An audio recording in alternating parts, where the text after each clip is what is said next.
இந்த தெற்கு தொகுதியில வந்து இப்ப நீங்க யாருக்குமா வாக்களிக்கலான்ற மாரி இருக்கீங்க? நாஜிம் நானாவுக்கு தான் இங்க ஓகே, ஓகே. வாக்களிக்கலாம்னு இருக்கிறோம். Okay, okay. எங்க ஏரியால இதுலேருந்து கரண்ட்டு போனாலும் அவங்க தான் 3 பேஸ் இழுத்து குடுத்ததும் அவங்க தான். ம். எங்களுக்கு ஏதோ ஒரு சின்ன ஒரு பிரச்சனைனாலும் ஃபோன் அடிச்சுட்டு உடனே அடுத்த செகண்ட் வந்துருவாங்க. மழையிலயும் வந்து அவங்க தான் செஞ்சாங்க.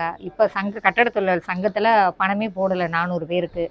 அவங்களுக்கு ஃபோன் அடிச்சு சொன்னோம். பாண்டிச்சேரி வரைக்கும் பேசி, ஆஃபீஸர் வரைக்கும் பேசி, எங்களையும் பேச சொல்லி நேரா வாங்கி குடுத்தது நானா தான். இப்ப அவங்களுக்கு தான் எங்களுக்கு செய்றவங்களுக்கு தானே மக்கள் நாங்களும் செய்ய முடியும். ஆனா இந்த புயல் மழையில கூட நான் டிசம்பர் மாசம் காத்து மழைன்னு அறிவிச்சபோது நானா வந்து வீட்டுக்கு வந்து நின்னு கேட்டுட்டு போனாங்க. ஏரியால ஏதாவது ப்ராப்ளம் இருக்கான்னு வந்து கேட்டு போனாங்க. திருப்பி நானும் தெருவுல எல்லாத்தையும் கேட்டேன். தண்ணி நிக்குதான்னு. அங்க பிளேட் 2 உடைஞ்சு போச்சுன்னு சொன்னோம். அத மாத்தி குடுத்துருக்காங்க. நம்பிக்கை இல்லன்னா நீங்க லாஸ்ட் தெருவுல இந்திரா நகர் லாஸ்ட்ல போய் பார்த்துட்டு ஃபோட்டோ எடுத்துட்டு போங்க. இங்க மகளிர் தொகையிலேருந்து, முதியோர் பென்ஷன்லேருந்து எல்லாமே இப்ப கட்டடத்துல 400 பேர் நின்னது வரைக்கும், நான் நேரா பேசி பாண்டிச்சேரி ஆஃபீஸருக்கு ஃபோன் போட்டு குடுத்து பேசி, வாங்கி குடுத்த வரைக்கும் எனக்கு தெரிஞ்ச வரைக்கும் நான் சொல்றேன். ஏன்னா கன்ஃபார்மா என்கிட்ட ப்ரூஃப் இருக்கு வச்சிருக்கேன் ஃபோன்ல. எந்த டேட்ல நான் பேசினேன் ஆஃபீஸர்ட்ட அப்படின்னு வச்சிருக்கேன்.